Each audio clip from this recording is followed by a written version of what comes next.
सत्संग। बस एक विनम्र निवेदन मुझे आपसे अवश्य करना है कि आप श्री अभी कह रहे थे महाराज जी कि भगवत भजन में मन स्थिर ना होने का कारण रजोगुण और तमोगुण है। श्रीमद् भागवत के षष्ठ प्रकरण में जब वृत्रासुर पीड़ित संत्रस्त करते हैं देवताओं को, तो गूढ़ार्थ जो महापुरुष इसका चिंतन विचार करते हैं वो कहते हैं कि वृत्र कौन है? तमसा त्वाष्ट्र मूर्तिना सवई वृत्र इति प्रोक्तः पापः परम दारुणः। अर्थात तमोगुण है। रजोगुण तमोगुण बढ़ेगा तो जो दैवी शक्ति है, जो दैवी संपद है, वो शिथिल होती है, क्षीण होती है।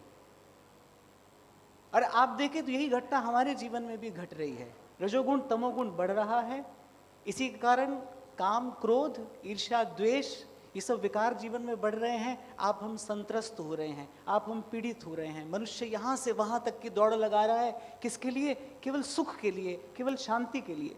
जो भी प्रयास कर रहा है वो सुख प्राप्त करने के लिए तो कर रहा है।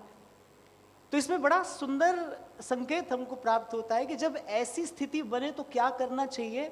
भगवान ने देवताओं से कहा कि विद्या तप व्रतः सारम गात्रम याचत माचिरम, कि देर मत करो और दधीचि के पास जाओ, उनका शरीर प्राप्त करो, क्योंकि उनका शरीर विद्या तप और व्रत के कारण अत्यंत दृढ़ हो गया है। और भगवान ने कहा माँ चिरम, देर मत करो। जैसा अभी महाराज श्री कह रहे थे, तीव्रेण भक्ति योगेन, भजन में लगने का सबसे सुंदर समय क्या है? आज है, अभी है, यही है, यही सबसे सुंदर मुहूर्त है।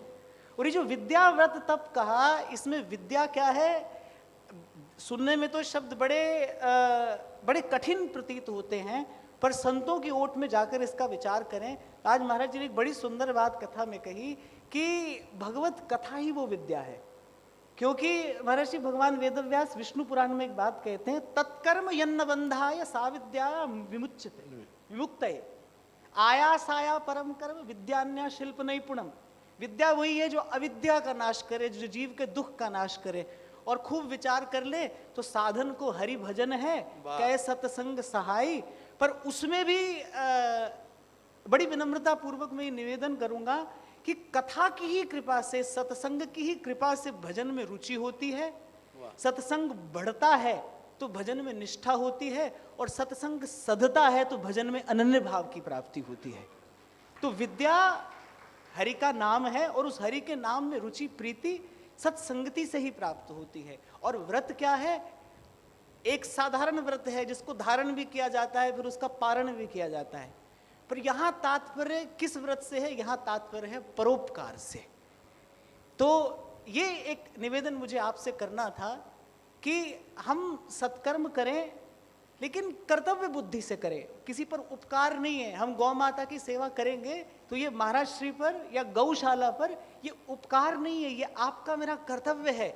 हमको इस पवित्र भारत भूमि पर जन्म मिला है, क्योंकि मन प्रश्न करे ना, भाई हमको ये कार्य क्यों करना है? क्योंकि भगवान ने हमको करने योग्य बनाया है, इसलिए करना है। भगवान ने जो योग्यता सामर्थ्य हमको दी है उसका सदुपयोग करना है। कर्तव्य बुद्धि से गौ माता की सेवा करनी है। महाराज जी, मैं तो आपकी प्रेरणा पाकर जब अवसर मिलता है यही निवेदन करता हूं कि ठीक है, आज सामाजिक ढांचा कुछ इस प्रकार का हो गया कि प्रत्येक व्यक्ति गौपालन नहीं कर सकता, पर आपके नगर में जहां जहां गौशाला है वहां आप कर्तव्य बुद्धि से सतत निरंतर सेवा करें।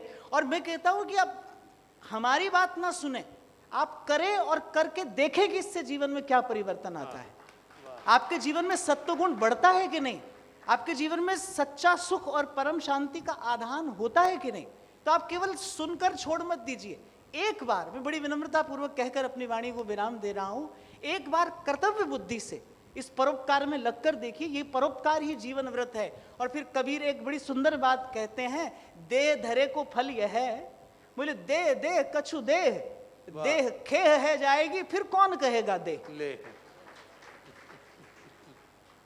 तो बाकी तो महाराज श्री ने जो कह दिया उसका पूर्ण अनुमोदन करते हुए महाराज श्री की वाणी में अपनी वाणी को समर्पित करते हुए आपके श्री चरणों में प्रणाम, विराजमान संत वृंद के चरणों में प्रणाम, आप सबके हृदयस्थ प्रेम प्रभु को, भाव प्रभु को प्रणाम। जय गो माता, जय गोपाल। माई मेरे श्याम